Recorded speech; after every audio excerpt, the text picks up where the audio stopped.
بسم اللہ الرحمن الرحیم۔ سامعین ذی احتشام، آج ہم عفو اور درگزر کے بارے میں احادیث مبارکہ اور قرآن مجید کی روشنی میں گفتگو کریں گے۔ معاشرہ چونکہ مختلف افراد سے بنتا ہے اور ہر فرد یا ہر شخص کی طبیعت دوسرے سے مختلف ہوتی ہے، اور معاشرہ میں لین دین ہے، معاشرہ میں تعلقات ہیں، اور معاشرہ میں انسان کے کچھ نجی مسائل یا نجی پرابلم بھی ہیں۔ ان مسائل کی وجہ سے ایک شخص دوسرے کے ساتھ زیادتی کر دیتا ہے، اس کو مار دیتا ہے، یا اسی طریقے سے اس کو کوئی ضرب پہنچاتا ہے، تکلیف پہنچاتا ہے، تو اس صورت میں اسلامی تعلیمات کیا ہیں؟ یہ بات ذہن میں رہے کہ عفو اور درگزر، معاف کرنا کا جو اختیار ہے یہ اس شخص کو ہے جس کے ساتھ زیادتی کی گئی ہے۔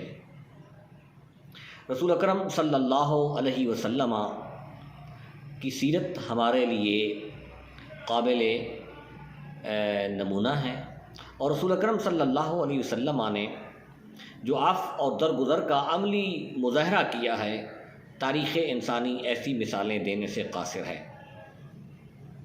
عفو کا مطلب ہے معاف کرنا۔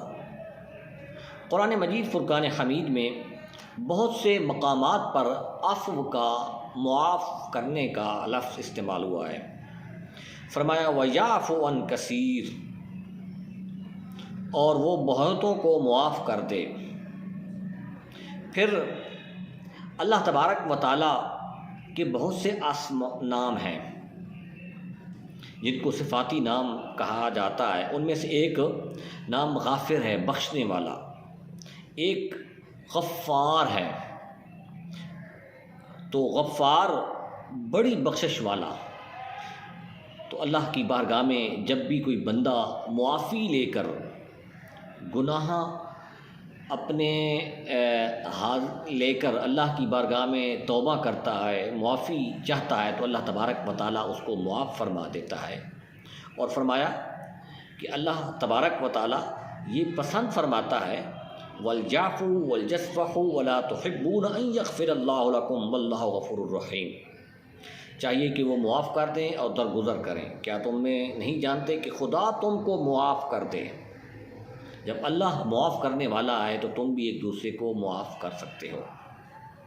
پھر ایک اور مقام پر یوں ارشاد فرمایا او تعفوا عن سوء فإن اللہ کان عفوا قدیرا، یا کسی برائی کو معاف کرو تو بے شک اللہ تبارک و تعالیٰ معاف کرنے والا ہے اور قدرت والا ہے۔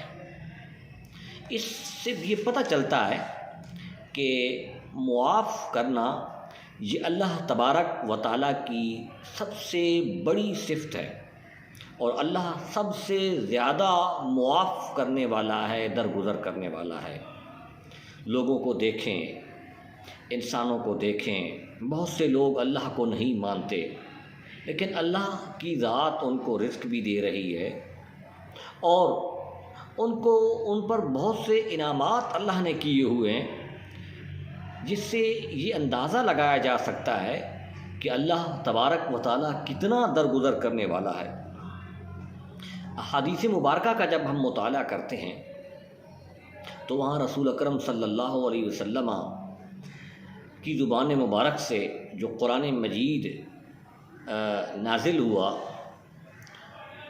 وہ، اور ساتھ رسول اللہ صلی اللہ علیہ وسلم کی زبان پر جو احادیث مبارکہ ہیں ان کو اگر ملا کر بیان کیا جائے تو معلوم یہ ہوتا ہے کہ معاف کرنا بہت بڑی نیکی ہے۔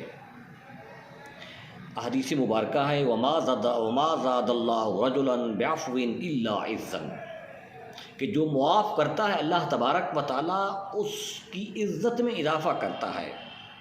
آج ہمارے ہاں معاشرے میں انتقام کا جذبہ ابھر جاتا ہے، ہم لڑائی پر اتر آتے ہیں، اور کسی نے اگر کوئی زیادتی کی ہے تو ہم اینٹ کا جواب پتھر کے ساتھ دینے کے لیے بڑے بےتاب ہوتے ہیں۔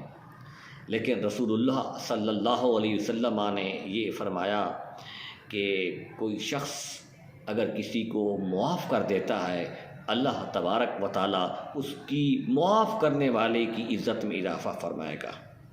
پھر ایک اور حدیث یہ بھی ہے کہ آج ہمارے یہ بھی کہا جاتا ہے کسی نے اگر کسی کو معاف کر دیا ہے تو اس کو بزدلی سے تعبیر کیا جاتا ہے اور کہا جاتا ہے کہ یہ تو بہت بڑا بزدل ہے، اس نے تو فلاں کام غلط کیا ہے۔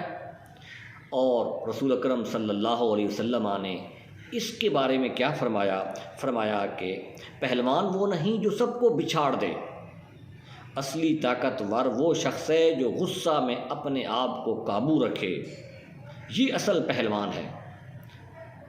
تو اصل طاقت کیا ہے کہ اگر کوئی آپ کو تکلیف پہنچا رہا ہے، اس تکلیف یا درد کی صورت میں جو انسان کی فطرت میں غصہ رکھا ہے، اس غصے کو جو قابو کرنے والا ہے وہ اصل میں طاقتور ہے۔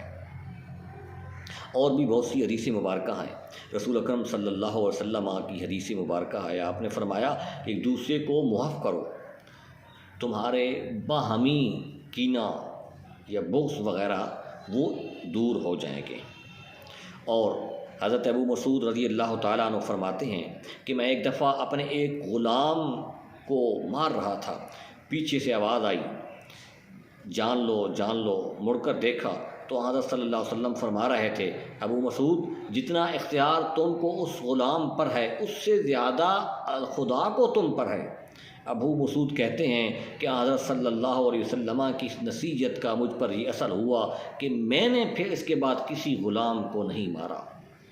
یہ رسول اکرم صلی اللہ علیہ وسلم کی تعلیمات ہیں۔ اور پھر دوسری طرف رسول اللہ صلی اللہ علیہ وسلم کی عملی زندگی کا جب ہم مطالعہ کرتے ہیں تو عملی زندگی میں جو رسول اکرم صلی اللہ علیہ وسلم کی تعلیمات سے یہ بات معلوم ہوتی ہے کہ نبی کریم صلی اللہ علیہ وسلم کس طریقے سے عفو اور درگزر کرنے والے تھے۔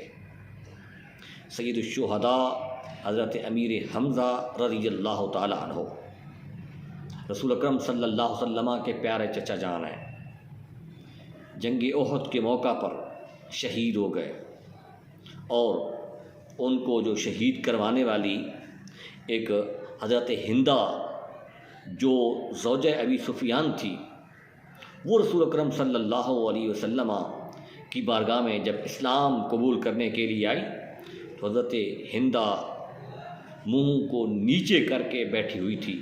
رسول اللہ صلی اللہ علیہ وسلم نے اس وقت اپنے چچا کے خون کو معاف کر دیا، اس کو دار اسلام میں داخل کر دیا۔ پھر حضرت دحیہ قلبی جس نے حضرت امیر حمزہ کا جگر نکالا تھا اور جس کو حضرت ہندہ نے منہ میں چبایا تھا، وہ رسول اکرم صلی اللہ علیہ وسلم کی بارگاہ میں جب آتے ہیں اسلام قبول کرنے کے لیے تو رسول اللہ صلی اللہ علیہ وسلم نے فرمایا کہ میرے سامنے مت آیا کر، مجھے اپنے چچا کی صورت یاد آ جاتی ہے۔ یہ رسول اکرم صلی اللہ علیہ وسلم کا عفو تھا، اور یہ معافی اس صورت میں تھی جب آپ کے پاس طاقت بھی تھی، اختیار بھی تھا۔ پھر آپ کی سیرت کا مطالعہ کریں، مکہ والوں نے آپ کے ساتھ کیا کیا ظلم نہیں کیا۔ مکہ والوں نے آپ پر پتھر برسائے، مکہ والوں نے آپ کو ہر تکلیف پہنچائی، شیب ابی طالب میں آپ کا محاصرہ کیا، اور پھر طائف والوں نے کیا سلوک کیا، اور پھر مکہ والوں نے آپ کے قتل کرنے کا نعوذ باللہ منصوبہ بنایا۔ رسول اکرم صلی اللہ علیہ وسلم کو مجبور ہو کر مکہ چھوڑنا پڑا۔ لیکن تاریخ انسانی میں ایسی مثال کوئی نہیں ملتی کہ جب رسول اکرم صلی اللہ علیہ وسلم 10,000 کے لشکر کے ساتھ مکہ میں فاتح بن کر داخل ہوئے تو رسول اللہ صلی اللہ علیہ وسلم کیا ارشاد فرما رہے تھے؟ لا تثریب علیکم اليوم، آج کے دن کوئی مواخذہ نہیں ہے۔ پھر رسول اللہ صلی اللہ علیہ وسلم جو حضرت ابو سفیان آپ کے جان کے دشمن تھے، کیا ارشاد فرماتے ہیں؟ من دخل دار ابی سفیان فهو آمن، جو ابو سفیان کے گھر میں داخل ہوگا وہ امن والا ہے۔ رسول اللہ صلی اللہ علیہ وسلم معاف کرنے والے تھے، درگزر کرنے والے تھے، اور پھر رسول اکرم صلی اللہ علیہ وسلم نے جو معاف کرنے کا ایک عملی نمونہ پیش کیا ہے، تاریخ انسانی اس سے قاصر ہے۔ معاشرہ میں عفو درگزر کی بہت ضرورت ہے۔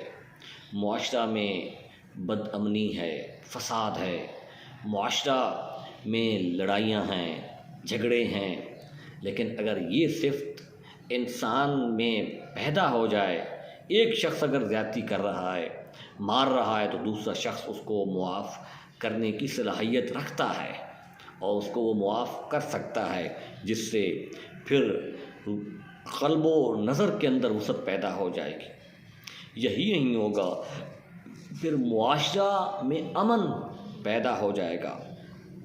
اب سوال یہ ہے کہ کس جگہ پر کون سے جرائم ہیں جس میں معافی کا اختیار نہیں ہے؟ وہ جرائم جہاں رسول اللہ صلی اللہ علیہ وسلم کی توہین ہو، اس کا کسی کو معاف کرنے کا اختیار نہیں ہے۔